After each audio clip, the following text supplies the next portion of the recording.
Hey guys, how y'all doing today? Tyler here at Aliensrock, and welcome to the first modding video I've done in a while. A lot of people wanted to see me do some mods again, and I was kind of complaining about how all the mods were kind of just unbalanced and not really fun to play. So after saying that, a bunch of people messaged me on Discord saying, "Hey Tyler, why don't you try the extra cards mod? It's got a lot of new content, it's actually really fun, and it's pretty balanced." So I'm like, sure, I'll give it a shot and we'll try it out. I'm playing with Exeticlo here. He's got a YouTube and a Twitch I'll probably plug later. But yeah, we're gonna find out if this mod actually is what everyone says it will be. And I mean, having already played these games, I gotta say, it's pretty damn fun. There is a fuckload of new content. And as for balance, well, a little bit kind of, I don't know, we'll see. These games aren't probably the best example of determining how balanced this game is, because I mean, it's actually pretty ridiculous, everything that happens. So this video, we are going to be showcasing one of the new cards. This is the extra cards mod. They added a bunch of new stuff into this, and we will be showcasing the 4/4 Boomerang. That is something you probably didn't really expect to see.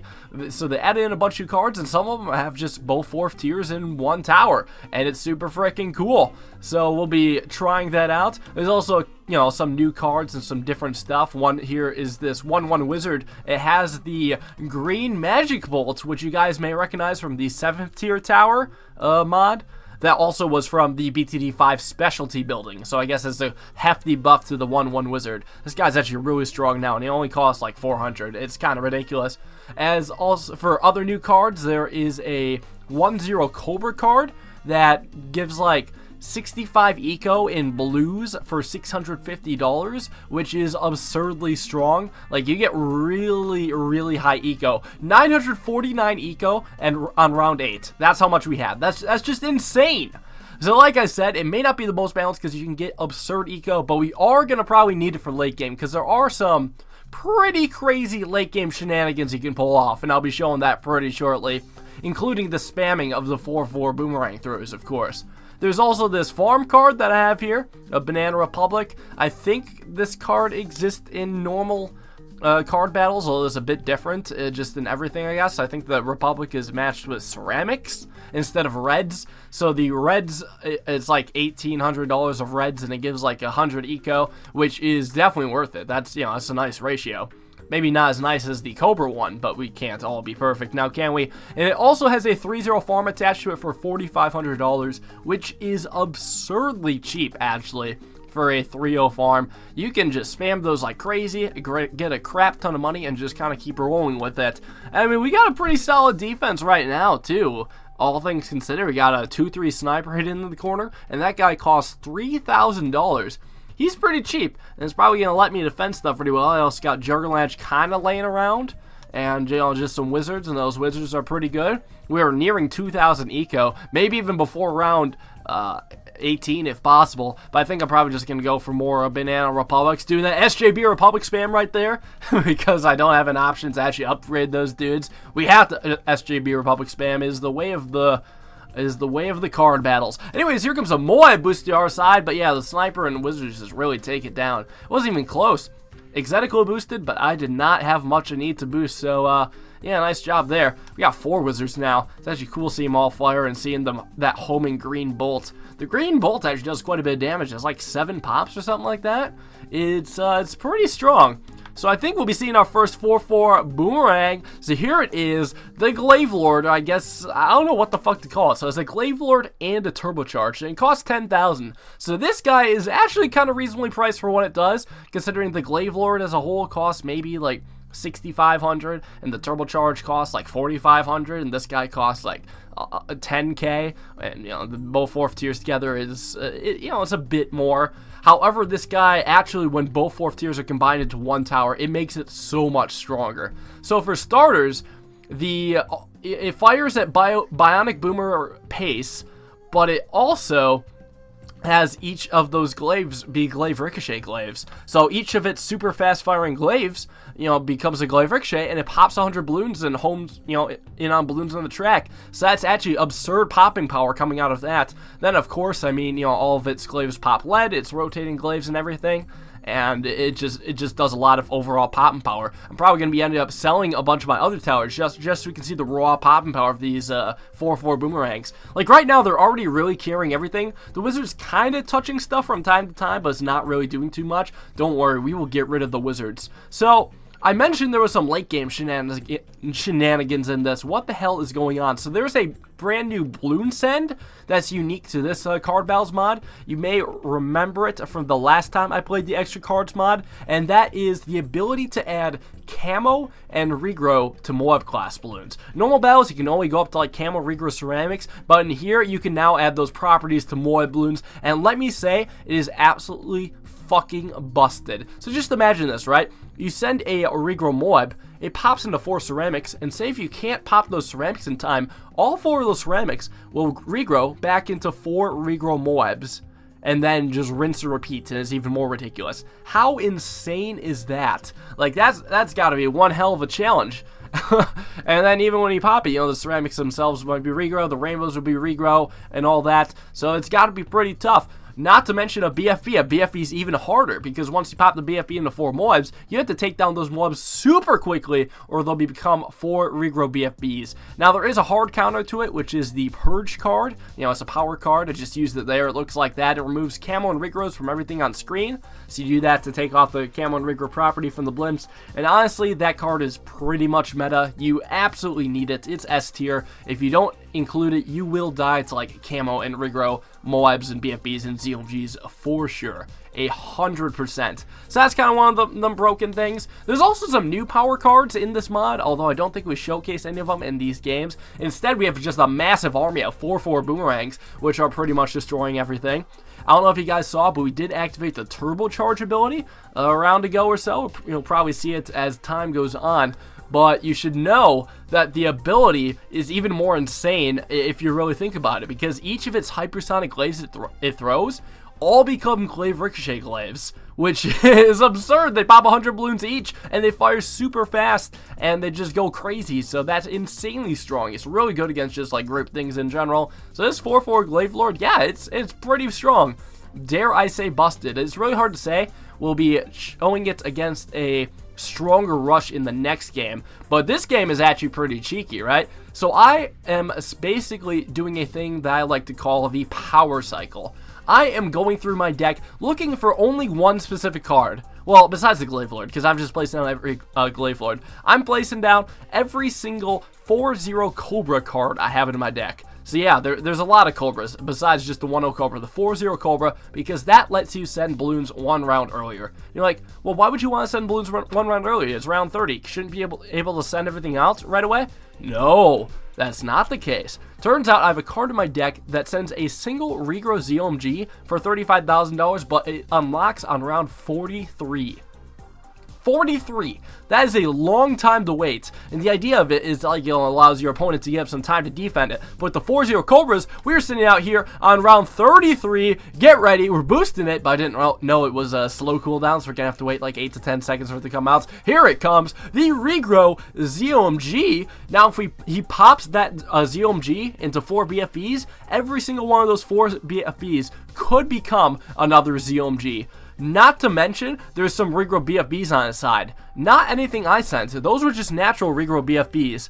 But, you know, why didn't it happen on my side? Shouldn't it have been the same thing? Well, I had normal BFBs, but Exetical had regrow BFBs because of the balloon adjust on the Cobra. That's right, guys. The balloon adjust on the Cobra does affect Moab class balloons now, and that took down Exetical. He didn't even get a chance to pop the ZLMG. That's how ridiculous it was. So I wanted to try to get the ZLMG out a little bit earlier, so, you know, we could see that do the damage besides the freaking outside of the regrow BFBs. But, I mean, that was still pretty freaking cool. As you can see, even a single or even 2 regrow BFBs can cause so much harm. Those became like 100 regrow BFBs in no time.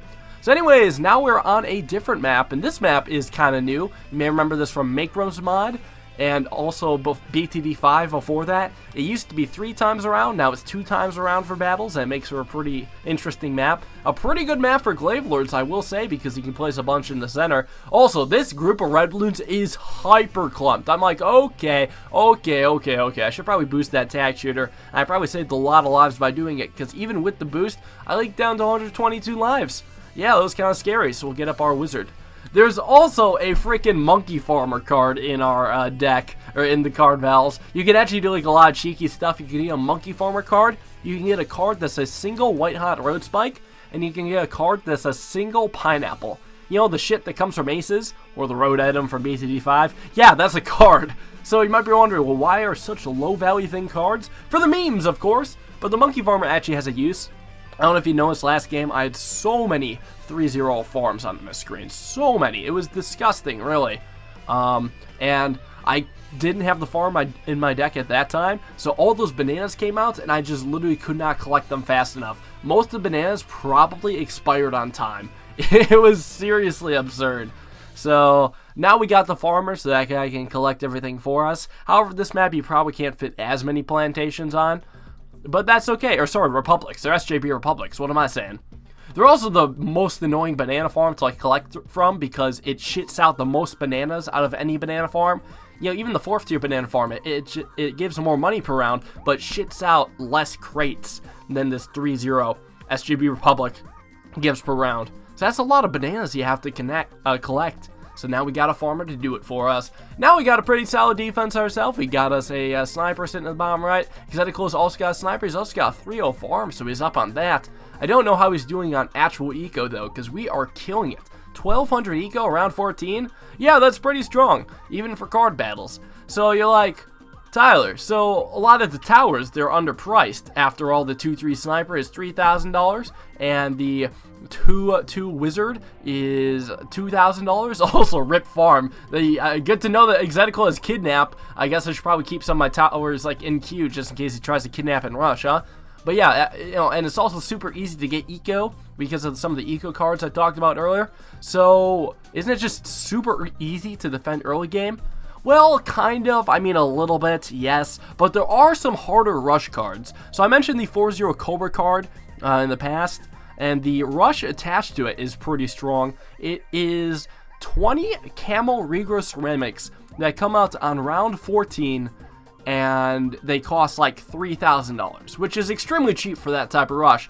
And they can really kill someone if they're caught off guard. However, the 2-3 sniper plus 2-2 wizards should be able to counter that pretty well. Plus, we got Juggerlanch on our side.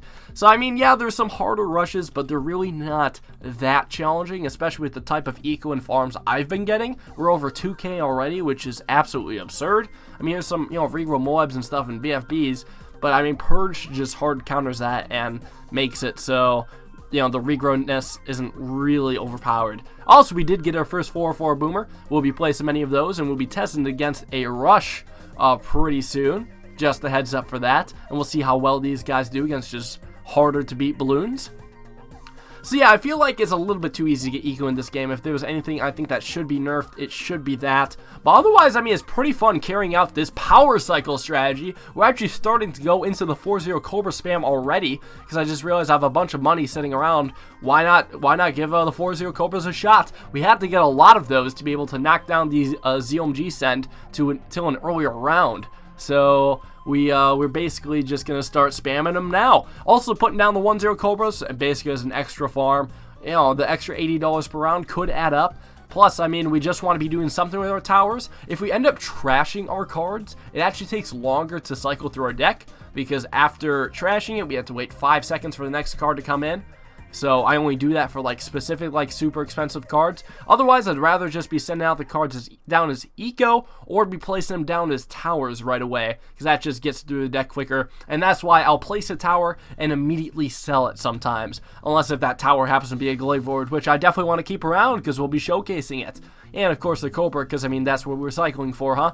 And a farm because that gives extra money. Okay, you get the fucking point, okay? I mean, some of our towers have use when you put them down and keep them around, but most of the time, I'll just be power cycling. Hell, even throwing away Juggerlanches and the Purge, although I kind of want to keep the Purge around because of shit like this. Here comes a rush from Exeticlo. We're going to purge that immediately, just in case those are regrow BFBs, and I have a feeling they were. This is 7 BFBs. I think this is a $22,000 rush card that was basically the 7 regrow BFBs grouped, and we just demolished that. All that took was 4 Boomers. That's it. we probably didn't even need the battle energy. I just wanted to be safe because we just demolished that rush. I mean, we had the Boomer ability as well that was just dealing massive damage to all the Bloons, and the Glaive Lord aspect of it was just cleaning up like crazy. It was so good. It was disgustingly good. So we just took down those BFBs like nothing, and we're just going to kind of continue placing them in the middle circle there.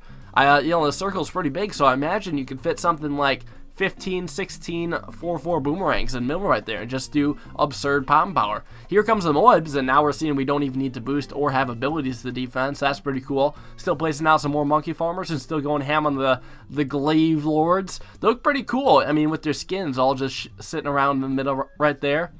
Just doing their thing, slowly killing the opponents, getting rid of that Juggler Lance, and we're just going to kind of keep power cycling. We got quite a few Cobras already, and we're just going to keep going on this. And one of our Cobras just got kidnapped by Exeticlo. Oh, man. Kidnapping my Cobras, you dirty dog. Can't believe you'd do something like that. But, hey, that just delays the inevitable, buddy. It just delays the inevitable because I can just keep getting those back, keep getting more Cobras, and keep going ham on it.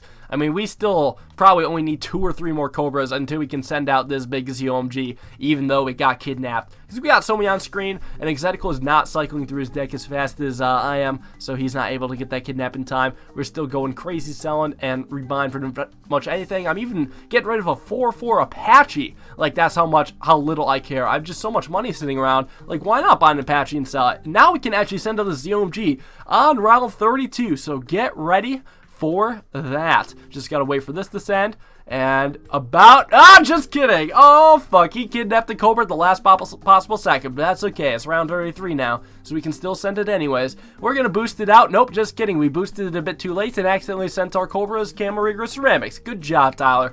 But despite all that, the ZOMG is coming, and it is a slow, painful death. Now, Exetical did have the purge card this time, meaning he was able to purge that ZOMG. However, the balloon adjustment is still active, and you guys remember how he died last game. These Moibs and BFBs that are coming out right now are, in fact, regrows, so he's got to make sure he knocks those down. We saw one more regrow already. Looks like he got rid of the regrow Moibs. What about the regrow BFBs? I don't know. Looks kind of scary. He's got to be careful there. It looks like he's starting a massive regrow farm, and we are just taking down these BFBs with ease, doing a little bit of turbocharging, but we still have 9 abilities sitting around, and we're just filling up our circle. Exetical still has not even knocked down the ZOMG of the BFBs, so that's kind of crazy. But the freaking regrow BFBs are still regrow. He has not found his purge card back, and he's unable to get a second purge going, so he can actually take care of all of these. And now he's just a massive BFB army going to his exit, and Exetical is going to be taken down. So that's about it. Thanks guys for watching. Hope you enjoyed. Let me know what you thought of the cards mod. You know, it's pretty fun. It wasn't the best, you know, display of how balanced it could be, because I mean, Exetical, he got pretty stomped by these ZOMGs. It wasn't even close. But hey, check out his Twitch. I feel like it's mandatory to plug that because we need more people playing Bloons on Twitch. You know, I feel like I have a personal attachment to that now that something special and recent happened. I'm not going to tell you guys what. Some of you guys already know what it is, but for the most of you guys, I'll be making an announcement video in the near future, just explaining this exciting announcement relating Twitch. So be sure to check out Exetical Gaming on Twitch. Help them grow, help the Bloons community grow on Twitch. And let me know, just in general, what you thought of the cards mod. Is it fun to watch? Is it cool to see all the 4-4 towers? There's so many more 4-4 towers in this mod, though. I think it's kind of crazy. They got almost every single tower as a 4-4, and some of them are cooler than others, but most of them are pretty fun to see regardless. So we'll probably be seeing that in future videos, as long as you guys actually do want to see modding. I'll try to keep it, you know, mixed up. Some tournament gameplay, some modding gameplay, some of everything, you know. Just whatever this is the most exciting thing I have. So that's about it. Thanks you guys for watching. Hope you enjoyed, and I'll see you all in tomorrow's video. Peace out.